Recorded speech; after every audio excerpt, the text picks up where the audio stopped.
Comment comprendre le triangle de Cartman? Qu'est-ce que ça peut vous amener justement à mettre en place dans votre vie? Qu'est-ce que c'est et pourquoi vous devez absolument l'intégrer? On est avec Claire Street. Salut Claire, comment tu vas? Salut Alex, ça va super bien. De retour sur la chaîne YouTube, de retour pour nous transmettre tes conseils, tes astuces. Dans la précédente vidéo, tu as évoqué le triangle de Cartman. J'en avais encore jamais parlé sur cette chaîne YouTube. Donc je me suis dit que ça pouvait être intéressant pour le public de comprendre justement ce qui se passe. Alors juste avant, est-ce que tu peux nous représenter un petit peu qui tu es, les neurosciences, qu'est-ce que c'est pour toi? Merci Alex. Donc je suis Claire Street, consultante en intelligence relationnelle et intelligence émotionnelle, coach pour les, comment tu me disais, coach pour les gens bizarres, voilà, autoproclamé par Alex. Donc, je suis spécialiste dans l'accompagnement des profils neuroatypiques, donc les 10 au potentiel, autistes et les personnes hypersensibles. Ce n'était pas dit négativement, c'était sur fond d'une blague parce que nous le sommes tous les deux. Bon, elle un peu plus que moi en termes de haut potentiel, mais c'est vrai qu'on est atypique, c'est vrai qu'on est bizarre. Ouais, on est bizarre. C'est ce qui fait notre charme. Effectivement. Alors, pour revenir sur le triangle de Cartman, est-ce que tu peux nous expliquer en fait en quoi il consiste et en quoi c'est intéressant dans notre vision des relations sentimentales? C'est fondamental, surtout dans les relations sentimentales. Le triangle de Cartman, en fait, c'est le fait d'être dans un schéma totalement toxique qui fait qu'on oscille entre la posture de la victime, du bourreau et du sauveur. Alors, on va reprendre. Victime, bourreau, sauveur. Est-ce qu'on peut peut-être définir un petit peu ces termes pour s'assurer que les personnes puissent le comprendre? Bien sûr. La victime, c'est celle qui subit. Mais la victime ne va exister que si elle a un bourreau. Si on n'a pas de bourreau, on n'est pas victime. Et la victime a besoin d'un sauveur. Et le sauveur a besoin d'une victime, sinon il a personne à sauver. Et le bourreau, il a besoin de maltraiter quelqu'un. Donc forcément, dans cette logique-là, et surtout en relation amoureuse, on sait très bien, alors les filles, hein, on a toutes dit qu'on avait à un moment le syndrome de l'infirmière, hop, c'est le petit côté sauveur. Quand on a été quitté ou quand on n'est pas heureux dans sa relation, homme ou femme, c'est vrai qu'on a tendance à se mettre en victime. Et la posture bourreau, alors attention, c'est pas uniquement les pervers narcissiques, on est bien d'accord. J'allais justement, ça va être ma première question. Donc, l'image générale qu'on pourrait avoir, c'est le bourreau égale pervers narcissique et la victime égale un petit peu la relation, la personne qui en est victime. Mais c'est pas que ça. Ah non, même c'est pas ça. C'est-à-dire qu'on peut être bourreau dans notre relation même sans le vouloir ou s'en rendre compte.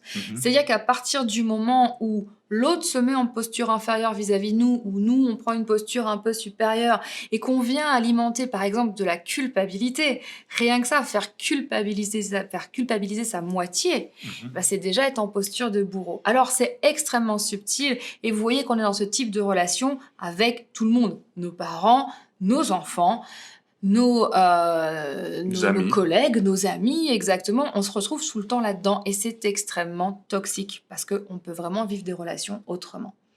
Alors l'idée pour vous aujourd'hui, c'est peut-être d'étudier votre situation, votre relation, mais aussi votre passé. À quel niveau vous avez été victime, bourreau ou sauveur.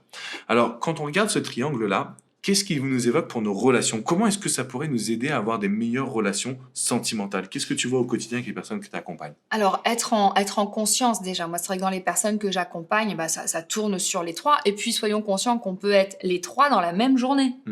Dans le même quart d'heure aussi, c'est complètement possible. Donc, c'est déjà être en conscience de sa posture. C'est-à-dire que quand on est en relation amoureuse, on a toujours peur de se faire avoir, en général, de se faire quitter, peur de l'abandon, peur du rejet, peur de la manipulation, peur de la trahison. Voilà, on retrouve les principales blessures et peur de l'injustice aussi. Donc, du coup, c'est déjà... Le triangle de Cartman, ça nous met en alerte sur nos peurs profondes. Et elles sont normales, ces peurs profondes. Ce qui est important, en fait, c'est de se dire, OK, je peux être victime, je peux être bourreau, je peux être sauveur. Maintenant, est-ce que c'est vraiment ce que j'ai envie de vivre? Intéressant. Pourquoi? Pourquoi est-ce qu'on doit se poser cette question? Et surtout, parce que ça nous amène aussi à se rendre compte qu'on peut avoir un mauvais comportement alors qu'on ne le voyait pas précédemment. C'est ça que moi j'ai appris avec ce triangle de Cartman, c'est que d'une certaine façon, quand on est dans une situation de victime, ça ne veut pas dire qu'on est la bonne personne aussi dans la relation. On a tendance à toujours vouloir faire culpabiliser l'autre, toujours se mettre en position de victime, toujours mais c'est pas assez. Et du coup, on n'est pas acteur ou actrice de son quotidien. C'est ça qui est important. Alors quand on se demande, est-ce que j'ai envie de le vivre? La question, c'est pourquoi est-ce que tu penses que c'est important pour elle et quelles sont les questions, pour elle ou pour eux, pardon, quelles sont les questions qu'on peut se poser pour aller plus loin, justement, pour comprendre notre posture?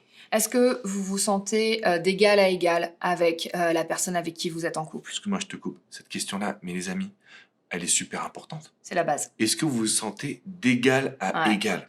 Parce que c'est souvent, on est inférieur à l'autre. Souvent, Ouais. c'était ça. Quand j'étais en dépendance affective, moi, c'était elle est trop bien pour moi. Je vais pas réussir à pouvoir la conquérir. Ou une fois qu'on est en couple, bah elle va me quitter. Et Ouais. donc quand on n'est pas d'égal à égal, on est dans une situation très toxique. Excuse-moi, je te coupais parce que Ah, mais ça, t'as bien fait, Donc, parce que de toute façon, j'allais dire, c'est la question fondamentale. Le fait d'être d'égal à égal, on ne nous l'apprend pas. On ne nous apprend pas à être d'égal à égal dans nos relations avec quiconque. Dans notre éducation, on nous explique que les adultes sont supérieurs aux enfants. Et à partir de là, eh ben, on est tout le temps dans cette logique de déséquilibre. On nous explique que les gens plus diplômés sont supérieurs à nous, que notre boss est supérieur à nous. Et Et effectivement, aujourd'hui, que s'ils ont plus d'abonnés Insta, ils sont supérieurs à nous. ou pas. Ça, tout ça, c'est relatif. Mais oui, effectivement, il y a ce poids, en fait, hein, de la comparaison. Et donc, comme on a tendance à se dévaloriser, c'est hyper compliqué. Donc voilà, cette première question, c'est est-ce que je me sens d'égal à égal? Et pour être sûr qu'on parle bien de la même chose, ça veut dire quoi pour toi être d'égal à égal dans une relation? Alors pour moi, d'égal à égal, ça veut dire que je ne me sens pas inférieur, donc je mets pas l'autre sur un piédestal. Je Ouais, n'ai pas peur de le ou la perdre. Je n'ai pas peur de me sentir justement d'être moi-même dans le couple parce que sinon je vais me faire quitter. c'est Toutes ça. ces situations-là, en fait, me diraient d'égal à égal. C'est exactement ça. Et c'est aussi, je ne lui donne pas le pouvoir de mon bonheur, ni le pouvoir d'être quelqu'un de bien. Combien de personnes j'accompagne qui me disent, tu te rends compte, grâce à lui, grâce à elle, je me sens beau, je me sens intelligente, je me sens quelqu'un de bien. Non, t'es déjà quelqu'un de bien, en fait. Alors peut-être que il te sert de miroir, mais attention, il y a aussi de la manipulation, parce que le jour où il te dit que t'es plus quelqu'un de bien, bah toi, tu n'y crois plus pour toi. Donc c'est là où c'est super compliqué, et c'est là où on est en plein dans le triangle de Karpman, en fait. Donc cette première question, elle est fondamentale. Est-ce que vous vous sentez d'égal à égal avec la personne avec qui vous êtes en couple? Et cette question, elle doit donner naissance, comme vient de le dire Claire, justement, à votre propre bonheur, à votre Mm. propre conception du bonheur. Souvent, on me dit, mais Alex, dans ces cas, ça sert à quoi d'être en couple si j'ai pas besoin de quelqu'un? En fait, Ouais. il faut pas avoir besoin d'une personne. On peut avoir des envies de partager. Ouais. J'ai envie de partir en voyage avec ma femme, j'ai envie de faire des choses avec elle, mais je n'ai pas besoin d'elle pour me sentir heureux. Là, elle n'est pas dans cette vidéo avec moi, et pourtant, je suis très heureux d'être avec vous, d'être avec Claire. Donc, il faut bien faire la différence entre le besoin et l'envie de mon point de vue. Est-ce qu'il y a une deuxième question qui te vient en tête qui pourrait justement nous aider à étudier ce triangle de Karpman par rapport à la situation peut-être bourreau et sauveur, comprendre quelles sont Oui. les caractéristiques de ces personnages? Tout à fait. Par rapport, on va passer sur le sauveur parce que c'est encore un peu plus facile que le bourreau. Le bourreau, ça va faire mal d'aller regarder si on est un bourreau, hein, D'accord. je vous préviens de suite. Le sauveur, en fait, c'est est-ce que vous avez la sensation qu'on vous aime, que l'autre vous aime pour qui vous êtes ou pour ce que vous faites? Et ça aussi, c'est hyper important. Est-ce que vous vous sentez obligé de faire ou vous décidez de faire, je sais pas moi, de tout ce que vous voulez, tout ce que vous pouvez faire au quotidien, de lui préparer son café jusqu'à, je ne sais pas moi, aller l'attendre à la sortie du bureau, pour qu'il ou elle vous aime? Ou est-ce que vous êtes vraiment dans une relation d'amour où vous êtes aimé pour qui vous êtes et peu importe ce que vous êtes en train de faire? C'est puissant ce que tu dis parce que je Ouais. le répète tous les jours. C'est Mm. pas ce que vous donnez qui doit caractériser l'amour de l'autre. En fait, plus on donne, ça ne veut rien dire. C'est est-ce C'est que ça. vous êtes vous-même? Est-ce que C'est vous êtes ça. dans votre pleine puissance? Ouais. Parce qu'on a appris, tu parlais tout à l'heure d'éducation, en fait, on a appris ça. On a appris Oui. qu'il fallait donner pour être aimé en retour. Mais ça, c'est une grave erreur, les amis. Plus vous allez donner, plus vous allez retomber dans une dépendance affective. Pourquoi? Parce qu'en fait, vous allez exister au travers de ce que l'autre va valider chez vous. C'est ça. Et ça devient compliqué. C'est ce qu'on appelle l'amour conditionnel. On vous aime si vous faites ça. Mais si vous faites ça, on vous aime plus. Non, vous êtes vous, point. Et c'est pas forcément le meilleur rôle, celui de sauveur. Je pense que c'est Ouf. important de le préciser. Ouais, Il oui, n'y a oui. pas de bon ou de mauvais Ah ouais. rôle, c'est de comprendre les comportements pour justement adopter une bonne attitude. Mais effectivement, je te remercie de le souligner, c'est pas parce que vous allez être un sauveur que vous allez forcément être quelqu'un de bien. Parce que je vous rappelle que le sauveur, il a besoin d'une victime. Donc ça veut dire qu'il va forcément aller vers quelqu'un qui est en souffrance. Et ça veut dire que du coup, vous ne pouvez exister qu'auprès des personnes qui sont en souffrance. Je connais trop de personnes qui m'ont dit, bah moi dans le couple, je suis tout le temps celui ou celle qui répare, qui guérit, et du coup l'autre il va aller vivre une super relation avec quelqu'un d'autre. Mhm. Ben oui, mais si vous avez mis votre super costume de sauveur, bah vous faites votre job de sauveur. Quand il n'y a plus rien à sauver, l'autre il a plus besoin de vous.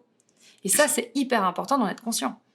Ça me fait de réflexion parce que j'ai des amis qui sont dans ce cas-là, justement. J'ai aussi des personnes que je coach, bien évidemment.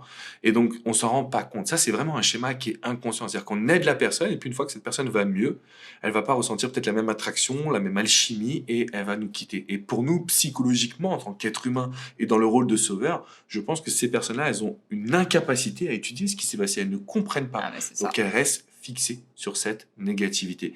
Et si c'est votre cas, les amis, il faut absolument que vous étudiez justement comment fonctionne le cerveau, les émotions, ce qu'on appelle aujourd'hui les neurosciences. On va parler du bourreau, mais pas dans cette vidéo. Je vous invite à venir dès demain sur la chaîne YouTube, parce que c'est une question, et je voulais qu'on en parle à part entière. Comment savoir si je suis toxique et négatif? C'est une question, je ne savais C'est pas que j'allais la dur. recevoir. Tu Ouais, vois, c'est on me dur. dit, mais Alex, Ouais. je m'en rendais pas compte, je ne sais pas, est-ce que tu peux répondre à cette question? Donc c'est la bonne nouvelle, j'ai Claire qui est avec moi ici aux États-Unis, donc on va lui poser la question, on va aller en profondeur, mais ça c'est dès demain sur la chaîne YouTube. Donc mettez un petit rappel, ça va sortir à 9h du matin, vous devez nous rejoindre si ça vous intéresse.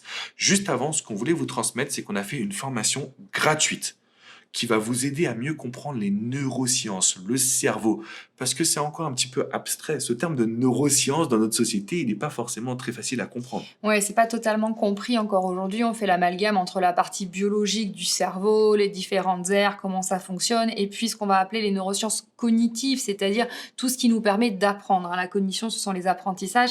Et dans ces apprentissages, on a la gestion des émotions, tout ce qui nous permet de nous épanouir et d'être heureux. Donc, on vous a fait cette formation gratuite qui est juste dans la description en dessous. Vous pouvez cliquer dessus, commencer à vous former, commencer à comprendre, commencer à étudier justement ce qui est important pour vous. Mais c'est pas tout. Parce que vous devez mettre un énorme pouce bleu, un gros like. Un gros like. Un gros like à cette vidéo. Abonnez-vous à la chaîne YouTube. Rejoignez cette communauté. Et je vous mets aussi le lien de la chaîne YouTube de Claire qui est pleinement moi. Si Pleinement moi, ouais, c'est ça. Voilà, pleinement moi. C'est quand même beau. Voilà, c'est quand même beau. moi. C'est quand même beau. Parce qu'on est des gens bizarres. Donc Oui, pleinement nous, mais on s'assume. bizarres. Et on s'assume. Les liens sont dans la description. Réécoutez cette vidéo. Franchement, il y a des pépites. Je sais que c'est pas facile, mais c'est la toute première qu'on a fait sur ce sujet-là. Ouais. C'est pas facile à bien comprendre, intégrer. Donc, ce qu'on veut, c'est que vous laissiez un petit commentaire juste en dessous. Vos questions, vos besoins, et on va les traiter On va les en vidéo traiter, on y ensemble. répond. Ouais, carrément. Nickel. On va faire ça. On vous fait une grosse bise, les amis. Attention, n'oubliez pas que si vous cliquez dans la description qui est juste en dessous, vous avez une formation gratuite sur ces fameuses neurosciences.